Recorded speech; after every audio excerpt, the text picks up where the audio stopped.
Evangelho de Mateus, capítulo de número 4.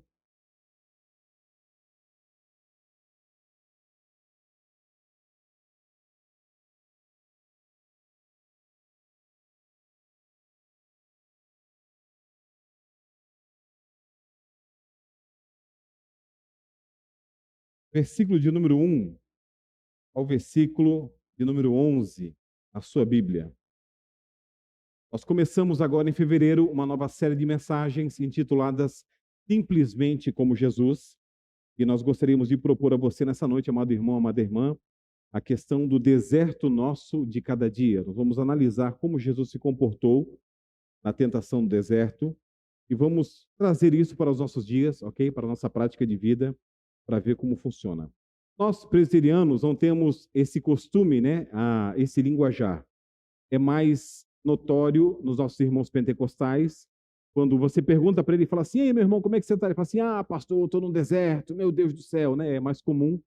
Geralmente significa um tempo de prova, um tempo de uma situação de aprendizado, um tempo de dificuldade, assim como nós vimos no Antigo Testamento. Trouxemos Deuteronômio 8 durante toda a liturgia do culto para que tivéssemos, na verdade, um contexto do que Deus fez no Antigo Testamento e o que Deus faz agora em Mateus capítulo 4, bem como em Lucas 4, bem como na minha e na sua vida. Mateus 4 diz assim, acompanhe na sua Bíblia, por gentileza. A seguir foi Jesus levado pelo Espírito ao deserto para ser tentado pelo diabo. E depois de jejuar 40 dias e 40 noites, teve fome. Então, o tentador, aproximando-se, lhe disse: se és filho de Deus, manda que essas pedras se transformem em pães. Versículo 4. Jesus, porém, respondeu: está escrito, não só de pão viverá o homem, mas de toda palavra que procede da boca de Deus. Então o diabo levou a cidade santa e colocou-o sobre o pináculo do templo. Ele disse: se és filho de Deus, atira-te abaixo, porque também está escrito, aos seus anjos ordenará a teu respeito para que te guardem, e eles te susterão nas suas mãos, para não tropeçares em alguma pedra. Versículo 7. Respondeu-lhe Jesus: também está escrito, não tentarás o Senhor teu Deus. Versículo 8. Levou ainda o diabo a um monte muito alto, mostrou-lhe todos os reinos do mundo e a glória deles. Ele disse: tudo isto te darei se prostrado me adorares. Versículo 10, então Jesus lhe ordenou: retira-te, Satanás, porque está escrito, ao Senhor teu Deus adorarás, e só a ele darás culto. Com isto, o deixou o diabo, e eis que vieram anjos e o serviram. Abra aí, por gentileza, meu amado irmão, minha amada irmã, em Lucas, capítulo 4. Lucas, capítulo 4. Quero te apresentar duas nuances apenas dos textos. Você vai notar, em primeiro lugar, que o mesmo texto a respeito da tentação de Jesus, que está contido em Mateus 4, está em Lucas 4. Nos 4 evangelhos, temos a oportunidade de acompanhar esse texto em 2 deles. E um spoiler, digamos assim, em Marcos. Por quê, pastor? Porque Marcos utiliza 2 versículos, enquanto que Lucas e Mateus utilizam com mais de 10 versículos. Mateus utiliza 11 e Lucas utiliza 13 versículos. Deixa eu te apresentar 2 questões em Lucas aqui. Primeiro versículo, versículo de número 1. Leia ele em Lucas 4. Jesus, cheio do Espírito Santo, voltou do Jordão e foi guiado pelo mesmo Espírito no deserto. Esse é o primeiro ponto. Demonstra que Cristo estava cheio do Espírito Santo, ok? Ele vem do Jordão. Do Jordão da onde? Do quê? Do seu batismo junto ao seu primo João Batista. Outro ponto importante, irmãos, é que o versículo 5 mostra, ok, os reinos do mundo em primeiro lugar.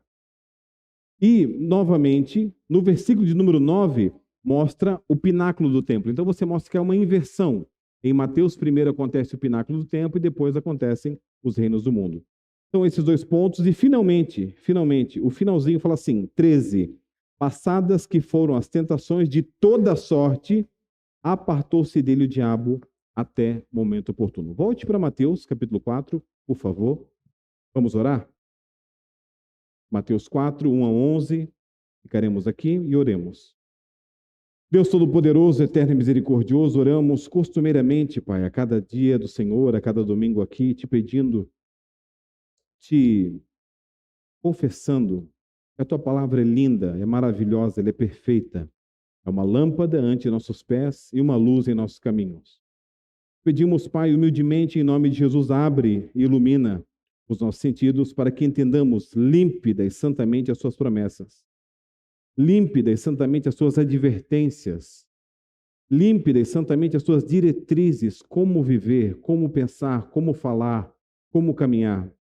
E tudo aquilo que entendamos, Senhor, nessa mensagem, nesse culto, nesse sermão, saímos aqui transformados, não nos achando melhores do que os outros, mas tendo a certeza que somos teus filhos, tendo a certeza que fomos alcançados pelo teu evangelho e que agora saímos e pregamos a toda criatura que breve Cristo voltará para buscar a tua igreja.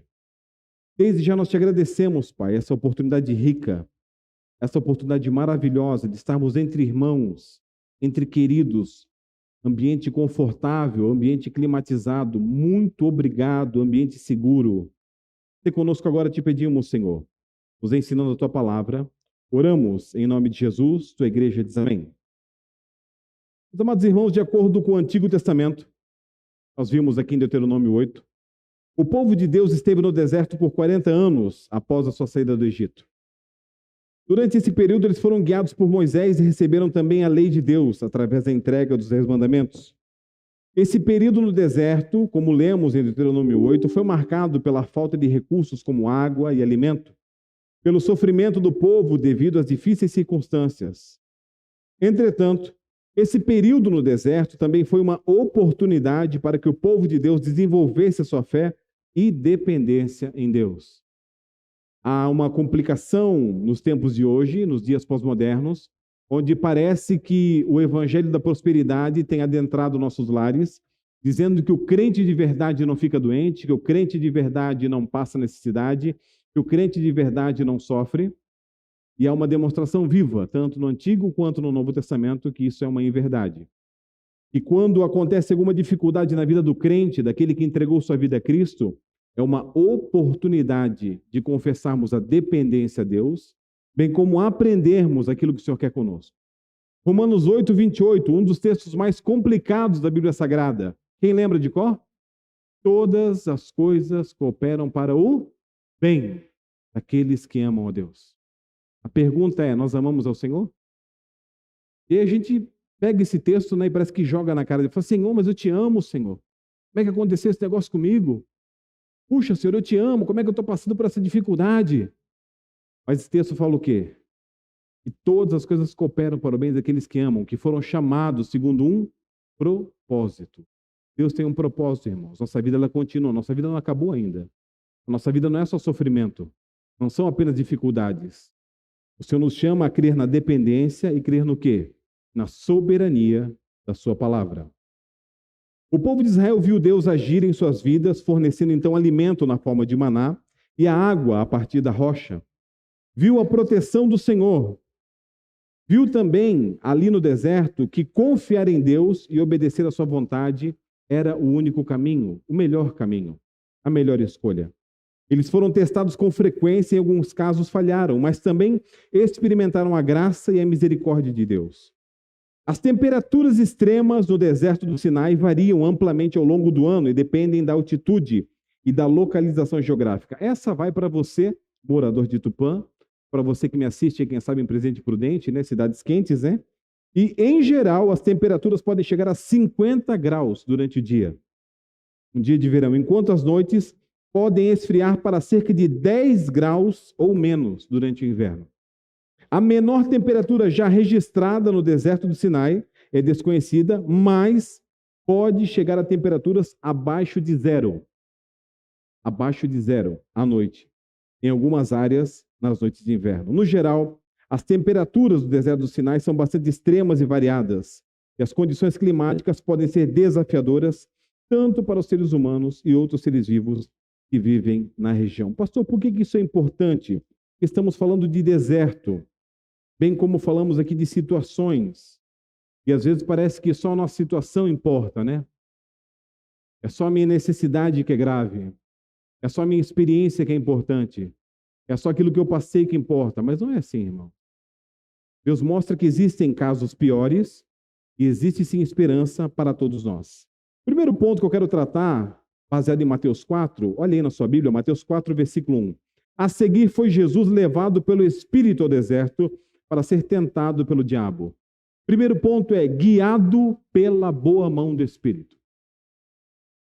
É óbvio que se você chegar durante a semana para mim e falar assim, pastor, eu saí daqui do templo, eu saí daqui da igreja presbiteriana de Tupã, e o Espírito Santo me tomou pela mão e me levou ali na cachaçaria. E eu tomei até as 2 da manhã, pastor. Foi incrível. Eu vou falar, irmão, acho que não foi o Espírito Santo que te levou. Não, pastor, se o Espírito Santo levou Jesus para ser tentado pelo diabo, cachaçaria ainda tinha comida boa, nem passei fome. Quando falamos sobre guiado pela boa mão do Espírito, irmãos, eu quero falar para você que é incrível como mesmo o Espírito Santo e Jesus Cristo, Filho de Deus, estiveram no deserto sem reclamar. Por que eles foram para lá? O que eles passaram por lá? Deixa eu compartilhar com você. Antes de dar início oficial ao seu ministério público, Jesus refez de maneira figurada os passos do povo hebreu pelo deserto. Ali, no interior da Judéia, ele enfrentaria as tentações que derrubam reis e seus reinos de modo tão fragoroso.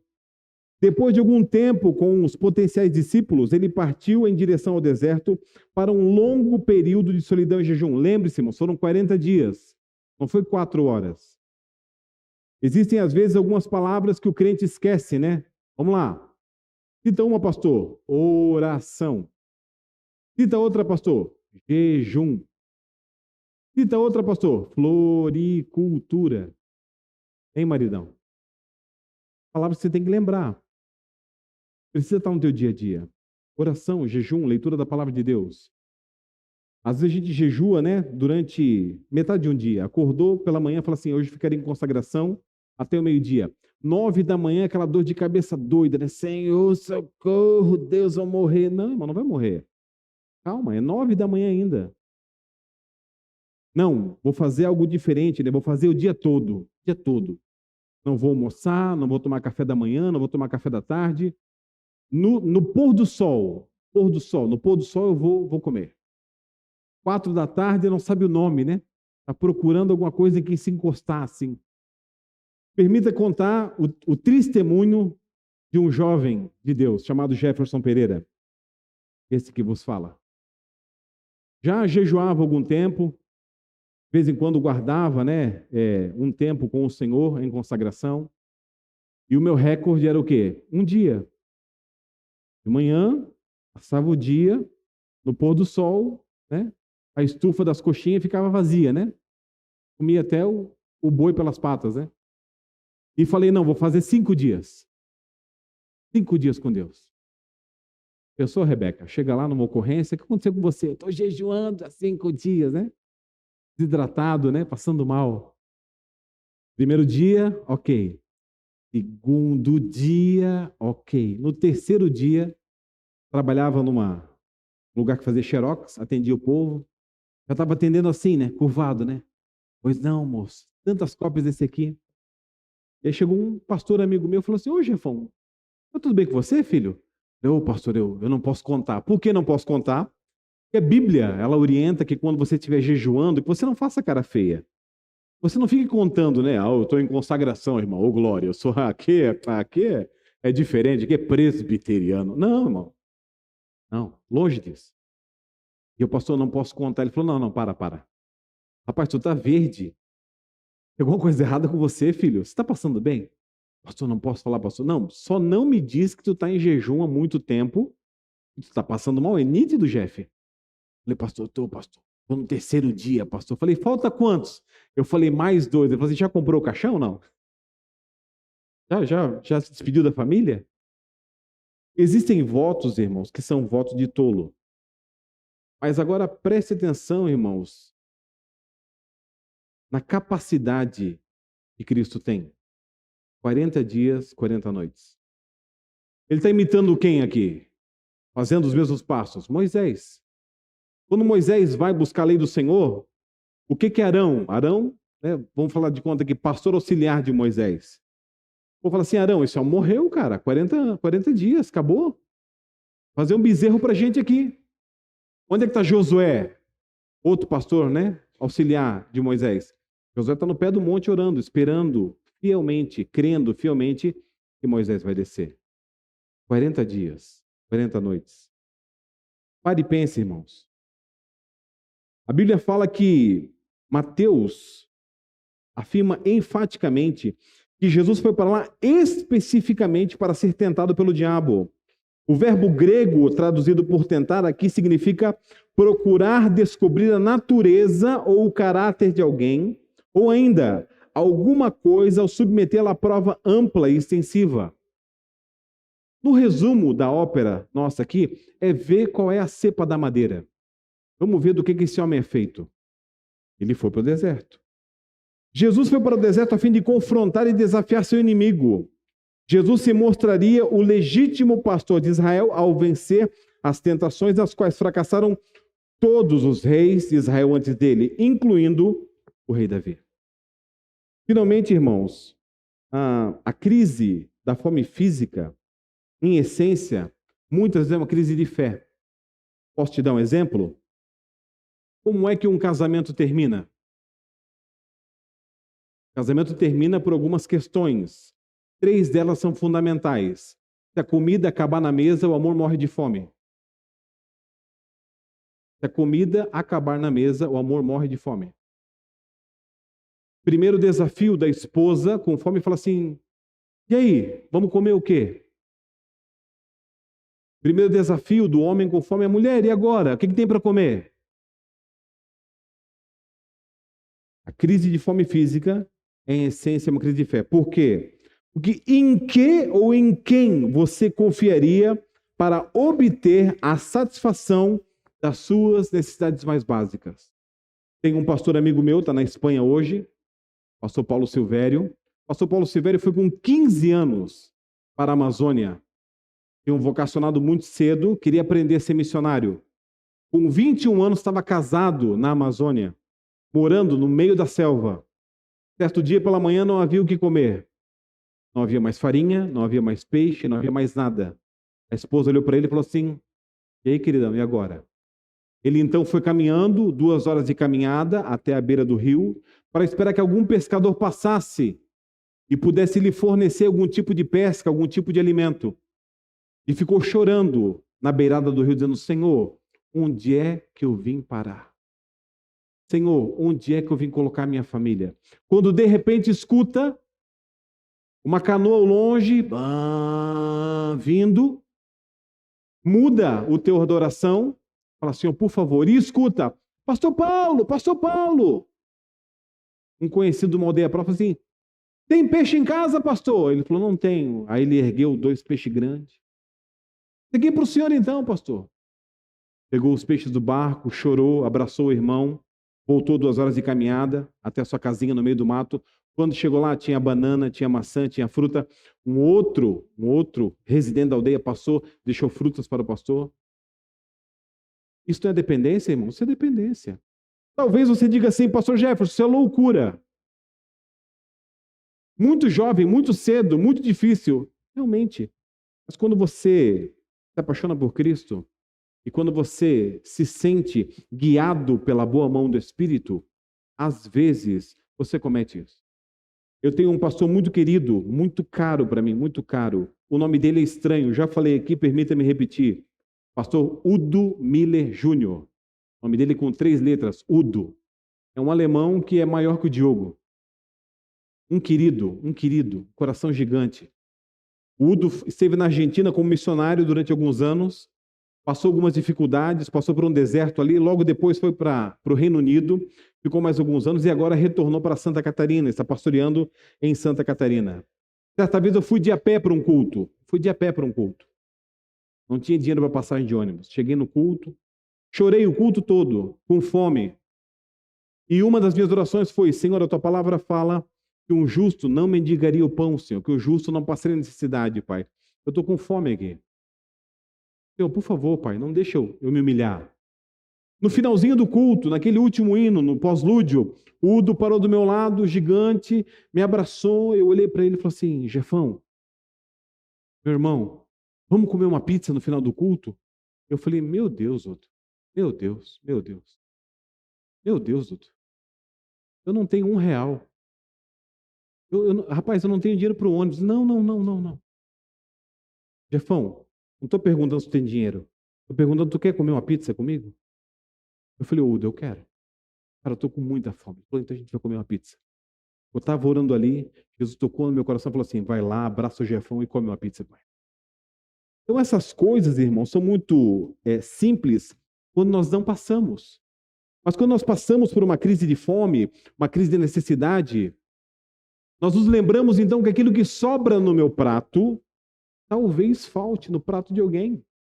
E como eu estou vivendo isso? Como eu estou sendo guiado pela boa mão do Espírito?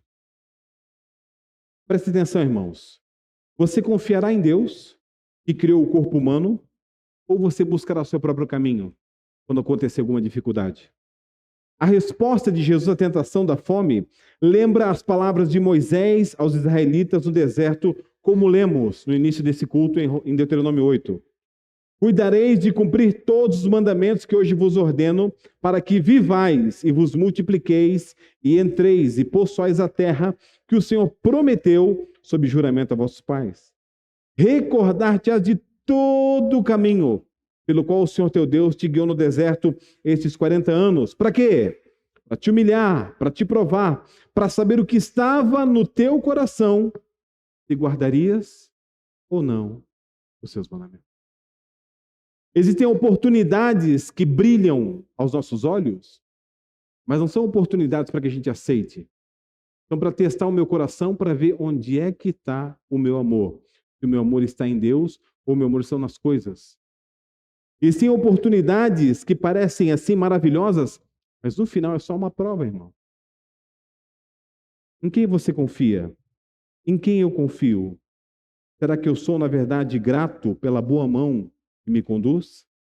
Preste atenção, irmãos. Onde os israelitas fracassaram, Jesus triunfou.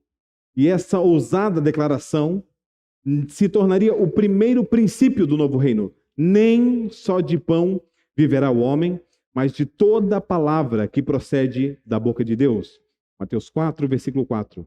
Embora o estômago de Jesus estivesse roncando de fome depois de 40 dias, ele desfrutava de abundância. Pastor Jefferson, abundância do quê? Intimidade com Deus. Certeza com Deus. Certeza do quê, pastor? Volte ao texto aí, por gentileza. Mateus 4, na sua Bíblia.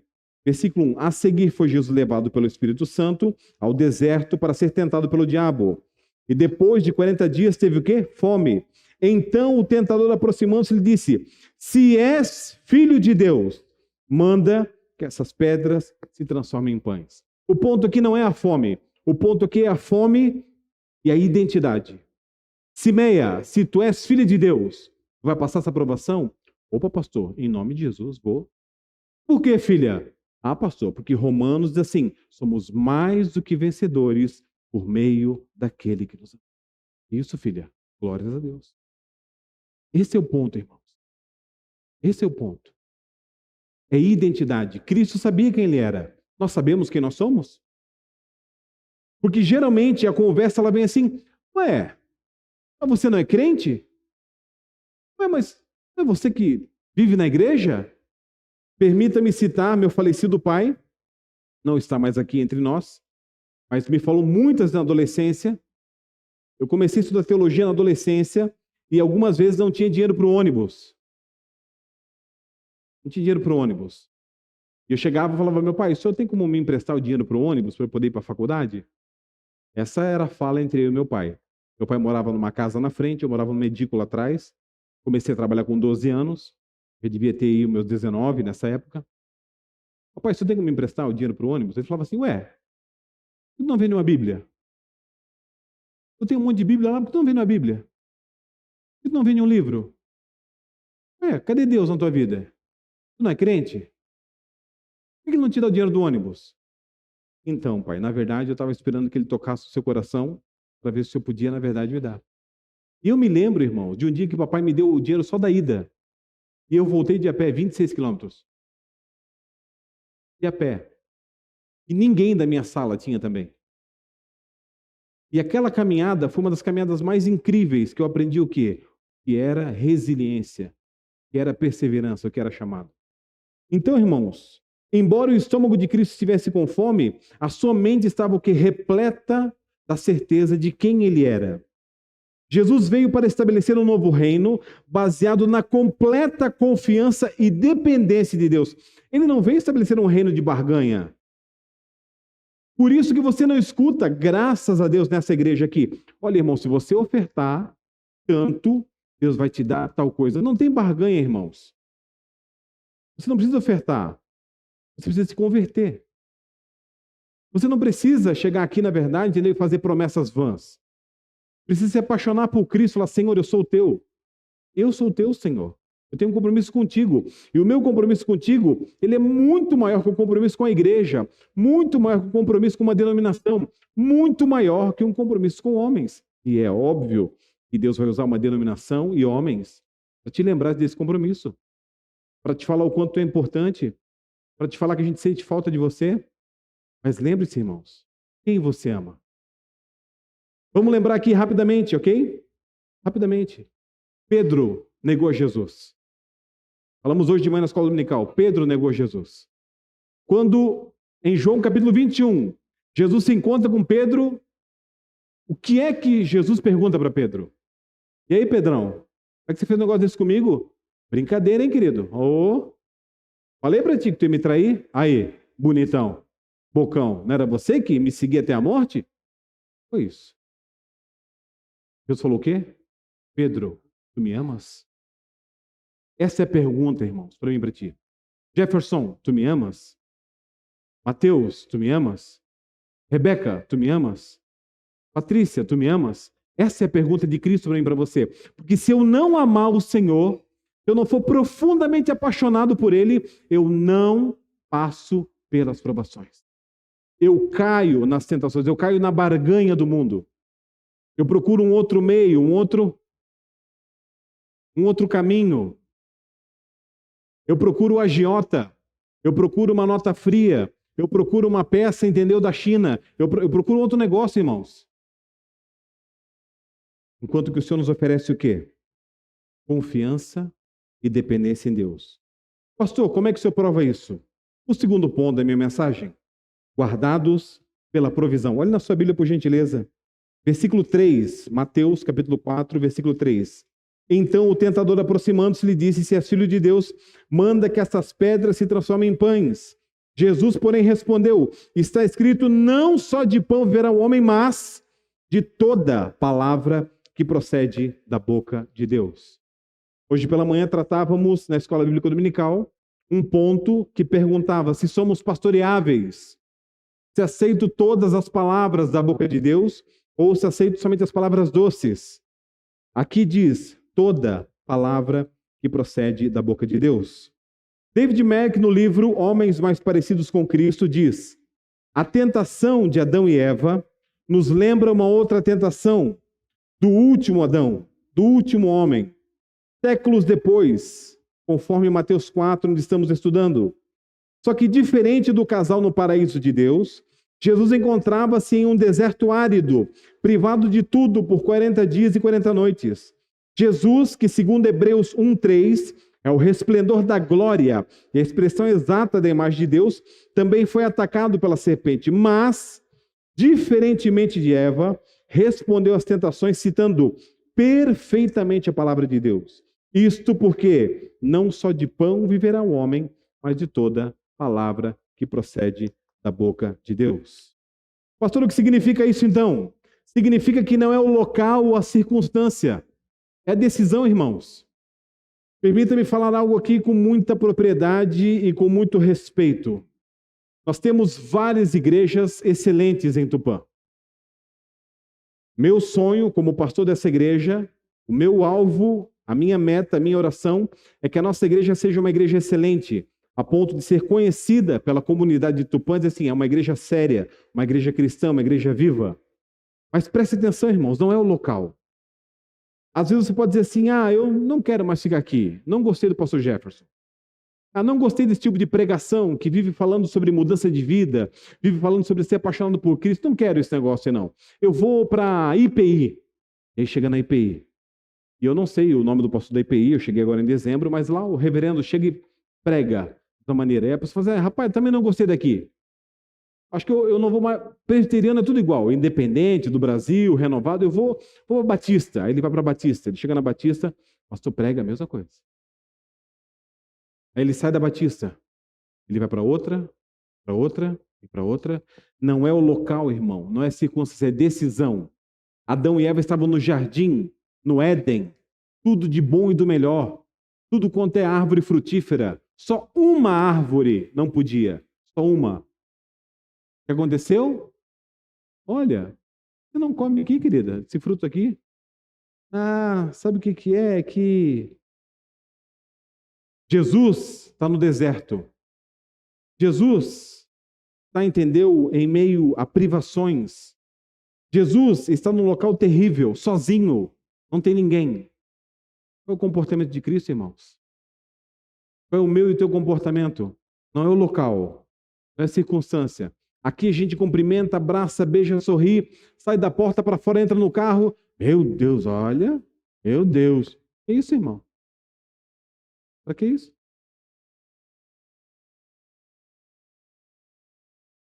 Precisamos agir como Cristo agiu. Lembre-se, ainda que Deus estivesse cheio de poder para fazer milagres em seu próprio benefício, a tentação sobre Jesus diferencia da tentação do primeiro Adão em 3 aspectos. O que muda do Éden para o deserto? Em nenhuma parte de Gênesis 3, 1 a 7, lemos que Adão, no Antigo Testamento, estivera sem alimento por algum espaço de tempo. Ao contrário, Jesus estivera jejuando por 40 dias. Jesus de verdade teve fome. Adão não sabia o que era fome. Eva nunca soube o que era fome. Jamais. 2. Ainda quando o pai da raça humana ficasse faminto, poderia ter saciado facilmente essa fome, pois lhe fora dito, Gênesis 2,16, de toda a árvore do jardim poderás comer. Tal provisão não foi feita para Cristo. Não havia um jardim no deserto. 3. Ao ser tentado, o marido de Eva tinha, por assim dizer, tudo ao seu favor, uma vez que vivia no paraíso. E Jesus, no momento da tentação, permanecia em um horrível deserto. Temos aqui 2 personagens, Eva, nós temos aqui, em um determinado lugar, provavelmente em silêncio, segundo Larry Crabb, Adão. Preste atenção, irmãos. Não fique em silêncio diante da tentação. A Bíblia ordena, sujeitai-vos ao Senhor, resisti ao diabo e ele fugirá de vós. Finalmente, irmãos, guardados pela proteção do Senhor. Mateus 4, versículo 8 fala assim, levou ainda o diabo a um monte muito alto, mostrou-lhe todos os reinos do mundo e a glória deles. Ele disse, tudo isso te darei, se prostrado me adorares.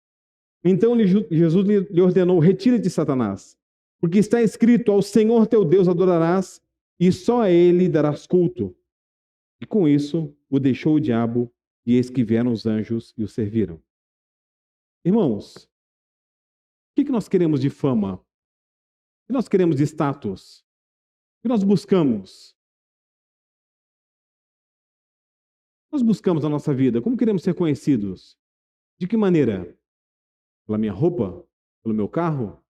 Pelos meus cursos? Pelo meu dinheiro? Pelo meu conforto? Observe que Filipenses capítulo 1 fala que Cristo esvaziou-se, assumindo a forma de servo. Nasceu em uma manjedoura. Pobre. Viveu sua adolescência, sua infância, como filho de um carpinteiro. Viveu sua juventude, chegando na sua vida adulta, sem uma casa própria. Filho do homem não tinha onde reclinar a cabeça. entrou em Jerusalém em um jumentinho emprestado, fez a última ceia em um local emprestado. Jamais abrogou para si glória, poder humanos, jamais. Mas sempre disse o quê? A palavra de Deus. Sempre esteve debaixo do quê? Da proteção do Senhor. Quando ainda bebê, Herodes tentou matá-lo, o Senhor cuidou dele. Quando ainda no seu ministério, várias vezes tentaram matá-lo, e ele milagrosamente passou pelo meio de seus acusadores. Agora eu pergunto para você, como nós temos nos comportado debaixo de tal proteção? Você já parou para pensar como Deus é bom e nos fez morar em Tupã, no interior de São Paulo? Eu fui essa semana em uma academia procurar um lugar para fazer exercícios e a moça falou assim para mim, assim, pastor, o senhor pode deixar seu celular, sua chave do carro, sua carteira aqui nesse lugar aqui. Aí tinha um monte de celular, um monte de carteira. Eu falei assim, não, moça. Eu vim de Campinas, se eu deixar aqui, alguém vai levar. Não, o senhor está em Tupã. O senhor não entendeu, o senhor está em Tupã, ninguém leva nada aqui. Ele não leva? Não, pode deixar aqui.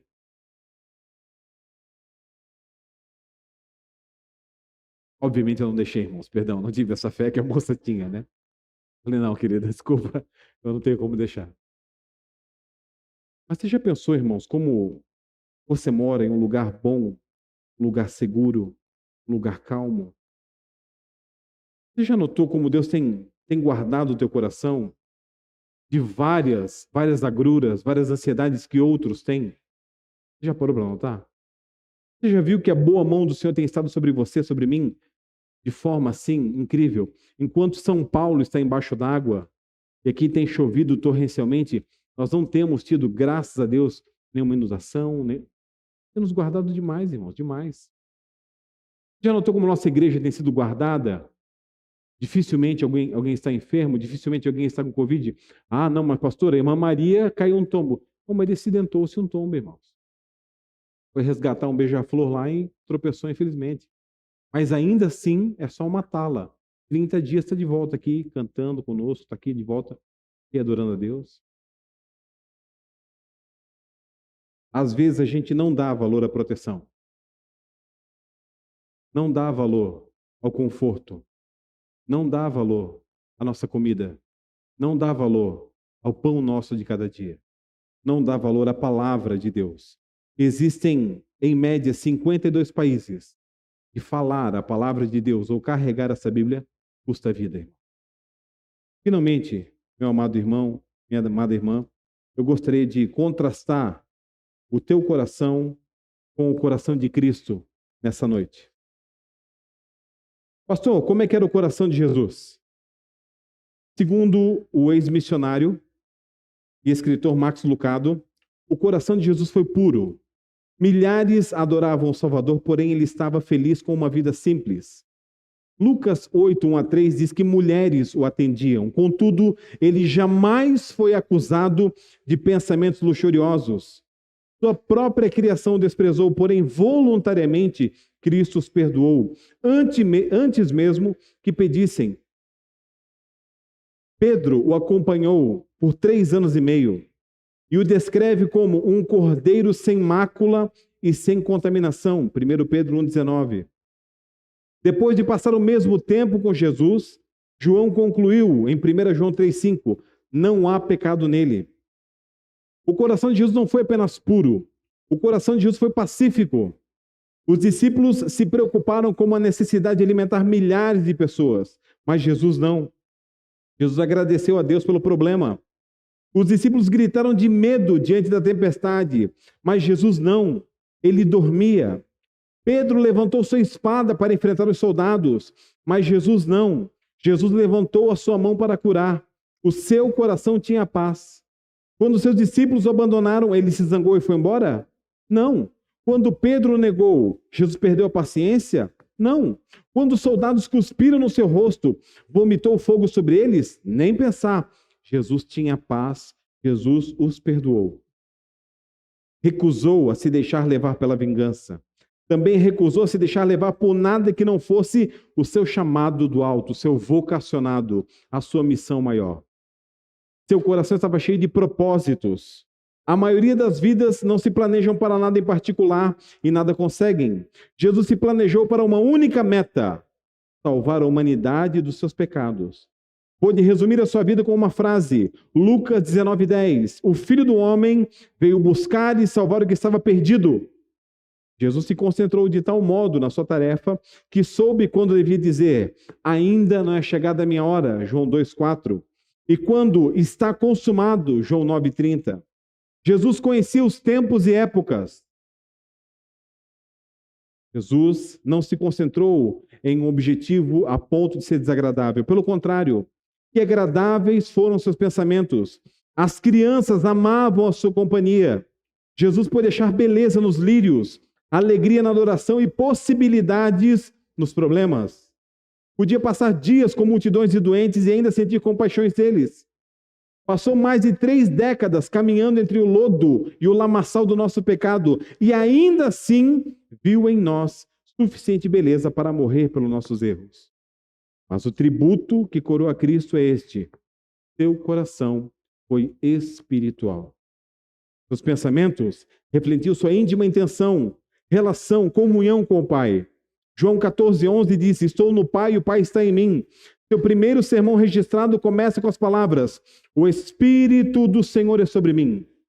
Era conduzido Jesus pelo Espírito. Estava Jesus cheio do Espírito. Do deserto voltou pela virtude do Espírito. Jesus recebia suas instruções de Deus. Era o seu hábito adorar a Deus. Era seu costume memorizar as Escrituras. Lucas diz que Jesus retirava-se para os desertos e ali orava. Seus momentos de oração o guiavam. Uma vez regressou depois de orar e anunciou que era tempo de passar para outra cidade, Marcos 1:38. Depois de outro tempo de oração, resultou na seleção de seus discípulos, Lucas 6:12-13. Jesus era guiado por uma mão invisível. Tudo quanto ele, o Pai, faz, o Filho faz igualmente, João 5:19. E nesse mesmo capítulo afirmou: eu não posso de mim mesmo fazer coisa alguma. Como ouço, assim julgo. João 5:30. O coração de Jesus foi espiritual, manso. Pastor, e agora?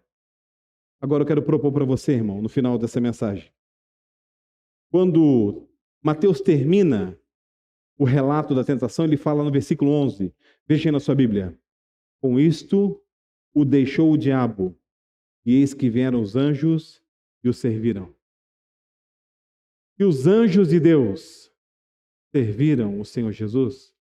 Por que é que eu e você achamos tantos problemas, tantas desculpas, em apenas estar na sua presença?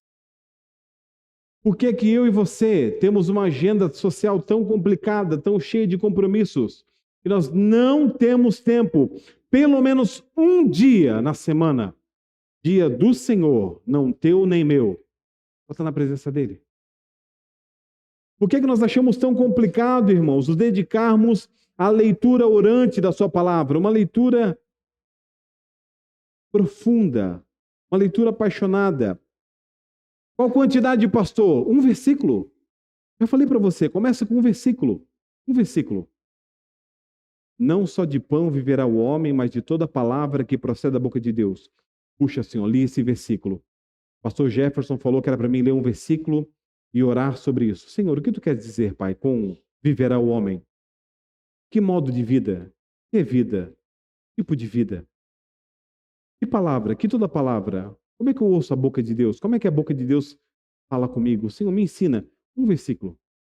Pastor, mas eu tenho mais tempo, eu posso ler um parágrafo. Aleluia. Pastor, eu posso ler um capítulo. Glória a Deus. Pastor, eu posso ler um livro. Há 3 domingos atrás, lemos aqui um livro inteiro da Bíblia, Filemão. Numa passada assim, flá. Para não se exibir, a gente leu mais um, Judas. Tá. Mesmo domingo.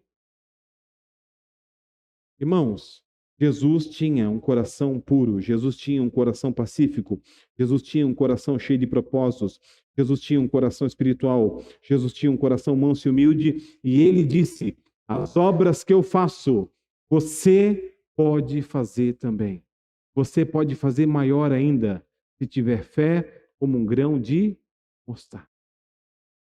Qual é o grande ponto? O grande ponto é que nem sempre eu quero. O grande ponto é que às vezes eu não me acho chamado. Às vezes a minha vontade é outra. Eu quero perguntar para você, e encerro aqui então o meu sermão. Quando Jesus estava no deserto, o diabo propôs que pedras fossem transformadas em pães. Eu pergunto para você, irmão, o que você tem comido?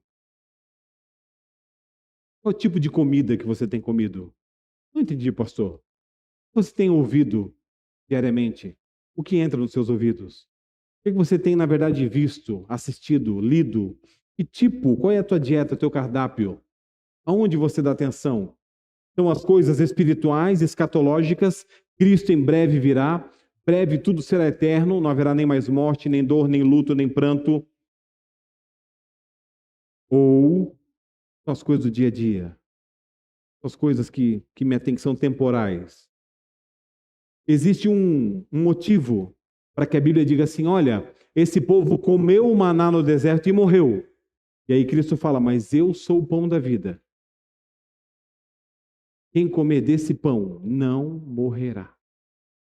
Não morrerá. Segunda pergunta, quem é que tem lhe dado de comer? Quem é que tem lhe dado de comer? Às vezes a Netflix vem com uma colherzinha, né? Ó, aviãozinho. Às vezes Prime Video, Amazon vem com uma colherzinha. Às vezes HBO. Às vezes o Jornal Nacional. Às vezes... Quem é que tem lhe dado de comer, irmão? Para quem que você gostosamente abre a boca e não come a comida? E tem umas comidas podres, irmãos. Tem umas comidas assim que não leva para lugar nenhum. Para nada. Só te faz mal. Qual é a sua provisão, irmãos? Quem cuida das tuas finanças? Quem cuida do teu sustento? Para e pensa comigo, irmãos. E eu prometo, eu não vou mais te provocar essa noite, ok? Última pergunta. Não vou mais te provocar. Mas como é que você consegue, graças a Deus, dormir em paz e acordar tranquilo? O Senhor tem cuidado de você. Irmãos, eu fui comprar queijo essa semana. Comprei queijo mussarela, 300 gramas, e aí tinha um queijo todo furadinho, assim, queijo prato, amarelado. E eu, né, como um bom menino grande, né, para não fazer bullying com ninguém, eu olhei ali o queijo prato e falei, nossa, que queijo bonito, moça.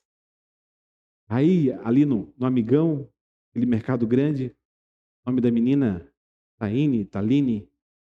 Falei, moça, esse queijo aqui, esse queijo está muito lindo, o senhor quer levar? Eu falei, olha, eu quero 100 gramas. Só para matar a vontade, só para o olho, né? Aí ela colocou 56 gramas. Deu R$ 4,90. Aí eu olhei aquilo e fiquei com vergonha de devolver, né? E, rapaz, cincão, 2 fatias de queijo. Falei, Senhor, eu comprei queijo, eu comprei droga, né? O que é isso aqui, pai? Irmãos, era 80 e lá vai Guaraná de rolha, o quilo do negócio. Falei, pai. Então pare e pense como Deus é maravilhoso, irmãos, a ponto de que, mesmo Laura Victoria, tendo uma mensalidade, sabe? Assim, um alto investimento na educação da minha filha, mesmo nós tendo aí, entendeu? Parando no posto de gasolina, né? E oferecendo um rim para o frentista, troca o órgão, né? Deus tem cuidado da gente, irmãos. Deus tem nos provido. Quem é que cuida das tuas finanças? Quem é que cuida do teu sustento? Quem é que te ensina? Deus, irmãos. Ou é Deus, ou estamos encrencados. Ou é Deus, ou você provavelmente não está conseguindo dormir direito. Então eu quero te oferecer nessa noite, irmãos, muito mais daquilo que é material, mas algo espiritual. Entrega o teu caminho ao Senhor. Confia nele. E no mais, tudo ele fará. Permita-se. E essa palavra é muito perigosa, né? Porque Deus é soberano. Quando ele quer, ele faz. Mas só nesse domingo, perdão, Senhor, permita-se ser usado por Deus. De que maneira, pastor? De que maneira? Quem sabe Você conhece alguém que você ama, que você conhece e tem passado por situações difíceis? Quem sabe você pode ir até essa casa? Não sei se você tem esse jeito que eu tenho. Eu, quando faço uma visita pastoral e vou numa casa e é uma pessoa simples, eu peço licença e abro a geladeira. Por que, pastor, se eu abro a geladeira? Eu quero ver o que eu posso ajudar. Certa vez eu visitei a mãe de um amigo nosso, ele frequentava a igreja, visitei então a casa dele, dentro de uma favela, um barraquinho, trabalhavam com aquela questão de reciclagem, e ela muito querida, pastor, meu Deus do céu, não tem onde o senhor sentar, sentei em cima de um pote, o negócio não lembro agora, e eu olhei ao fundo, assim, na sua cozinha, tinha uma geladeira assim, igual a Torre de Pisa, assim, sabe? Virada, amarrada com um extensor. E eu olhei a geladeira e falei, Senhor, me segura, Senhor. Me segura. Já fui andando, né? Falei, não vai adiantar, né, pai? Vamos lá. E aí tirei o elástico. Quando eu falei, não, pastor, não, tira o elástico que não tem nada. Falei, só um pouquinho, irmã, e abri. E tinha um monte de grade, parecia um presídio, e uma jarra de água presa assim. Ó. No congelador tinha o resto de uma sardinha, o resto de alguma coisinha. E eu coloquei de novo. Falei, irmã, falei pela fé, né? Ela não era da igreja. Eu falei, irmã, querida, a Deda vai ficar conversando com a senhora, eu já volto. Eu fui no mercado, irmãos. E o que eu tinha no bolso não era muito. Eu tentei comprar as coisas mais gostosas possíveis para colocar na geladeira. Para e pensa, irmão, como Deus pode te ajudar, como Deus pode te incentivar a isso, te guiar a isso, abençoar uma vida. Como você pode, quem sabe, entendeu, chegar e abençoar uma pessoa de um modo diferente. Eu não estou falando sobre aquilo que ela precisa. Eu não estou falando sobre aquilo que ela quer. Eu estou falando sobre aquilo que Deus pode fazer na sua vida de forma incrível. Que de verdade nós já estamos salvos pelo Senhor. A eternidade já nos é garantida. Mas você pode fazer com que os dias do seu irmão sejam mais leves. Você pode fazer com que os dias do teu irmão sejam mais agradáveis. De que forma, pastor? Tendo uma boa fala, tendo palavras de bênção, palavras bíblicas. Não com picuinhas, não com reclamações, não com murmurações, mas com palavras de bênção. Com pensamento em soluções, não com problemas. Você viu isso? Você viu isso? Você viu isso? Você... Não, eu vi tudo isso, mas sabe, de verdade, há um trono no mais alto céu. E nesse trono, Deus está sentado e nada lhe passa desapercebido. Eu já li o livro, eu li o livro inteiro. E no final diz que vai dar certo, que ele faz nova todas as coisas. Irmãos, você tem isso. Pastor, eu tenho isso. Você tem, porque o Espírito Santo habita em você. Atos capítulo 1 diz assim: e recebereis sobre vós o poder do Espírito Santo, e ser-me-eis testemunhas. Testemunhas. Do que você testemunha? Testemunho do amor de Deus. E simplesmente como Jesus tem o coração dele. Quero te convidar a ficar de pé em nome de Jesus.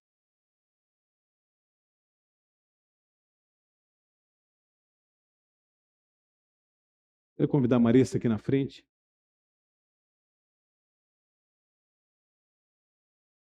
Baixe sua cabeça.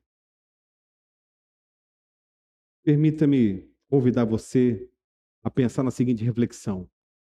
Como eu posso, nesse mês de fevereiro, ser mais parecido com Jesus? Como eu posso, nesse mês de fevereiro, vencer as tentações desse deserto e glorificar a Deus? Como eu posso ser uma bênção para o meu irmão, para a minha irmã? Como eu posso ser uma bênção para aquela pessoa desconhecida, para aquele que não conhece a Cristo? Como eu posso? Vamos orar? Grande Deus, grande Pai, muito obrigado pela Tua santa palavra, Senhor. Muito obrigado porque nós entendemos que o Espírito Santo de Deus nos leva a lugares incríveis. Nos leva a lugares sobrenaturais como um deserto para sermos provados, para sermos, na verdade, avaliados aquilo que está em nosso coração. Quem amamos, como amamos, o quanto amamos. Amamos de verdade? Amamos somente de boca? Nós queremos te pedir agora, Senhor, em nome de Jesus, faz-nos como Cristo. A tua palavra fala e ensina que Paulo certa vez disse: sede meus imitadores, como eu sou de Cristo Jesus. Nós queremos imitar, Senhor Jesus. Nós queremos imitar Jesus, queremos falar como Ele fala, pensar como Ele pensa, olhar como Ele olha, abraçar como Ele abraça. Como fazer isso? Com o grande amor de Deus que o Senhor nos deu. O mesmo amor demonstrado em João 3,16, porque Deus amou o mundo de tal maneira que deu seu Filho. Então nós queremos amar o nosso irmão de tal maneira a dar a nossa vida pelo nosso irmão, a dar tudo aquilo que temos pelo nosso irmão, a dar não somente a capa, mas também a túnica, a andar não somente 1 milha, mas andar 2, 3, 4, 5. Nós queremos, Senhor, ser mais parecidos contigo. Nós queremos, Senhor, sair dessa nuvem de testemunhas, dessa nuvem, Senhor, de tentações, de pecados que nos assedia e correr para os teus braços, Jesus. Nós queremos um casamento melhor, um casamento pacífico, um casamento abençoado. Nós queremos, Senhor, um trabalho onde possamos dizer muito obrigado, Senhor, por esse trabalho. Muito obrigado por esse ambiente de trabalho. Abençoa as pessoas que aqui entrarem, as pessoas que daqui saiam, Senhor, impregnadas pelo Teu Evangelho. Nós queremos, Senhor, poder voltar para casa em paz. Que a nossa casa seja Betel, lugar onde habita o Senhor, lugar onde mora o Senhor, lugar onde o Senhor ali reina. O Senhor é o nosso Rei. Por isso, Pai, sê conosco nessa noite. Transforma o nosso coração, arranca esse paralelepípedo, arranca esta pedra, Senhor, que está no nosso peito e coloca um coração como o coração de Jesus. Quebra esses paradigmas da nossa mente, quebra essas fortalezas da nossa mente, quebra essas falsas narrativas, que eu não preciso, não tenho necessidade, não é bem assim, em nome de Jesus. Que eu possa entender o quanto o Senhor me ama e que eu possa ter pelo menos ali, Senhor, metade desse amor pelo meu irmão, pelo menos. Mas, Pai, eu bem sei que o Senhor pode fazer muito mais, conforme Efésios 3:20, daquilo que pensamos ou pedimos pelo Teu poder que opera em nós. Então leva-nos, Senhor, leva-nos ao cansado, leva-nos ao abatido. Aquele que está em casa nos assistindo agora, Senhor, que ele seja tocado por Ti.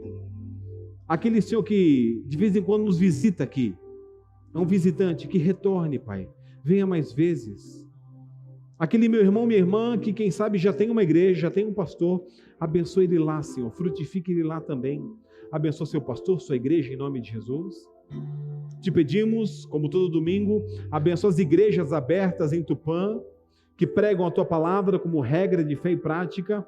Prospera, abençoa, seja com os pastores, presbíteros, diáconos, membros, famílias, que hajam mais igrejas na nossa cidade, muito mais, que o Teu Evangelho seja, Senhor, pregado, proclamado em cada rua, esquina, bairro, beco, em nome de Jesus.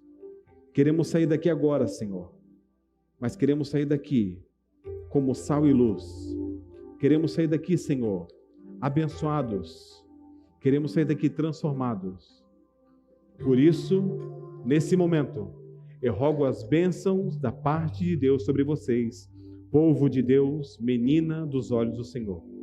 Que a graça do nosso Senhor e Salvador, o ressurreto Jesus Cristo, que o amor insondável, inimaginável de Deus o Criador, o Eterno Pai, que a comunhão, o cuidado, a consolação e o poder do Espírito Santo repousem sobre cada um de nós, hoje e até que o nosso Senhor venha.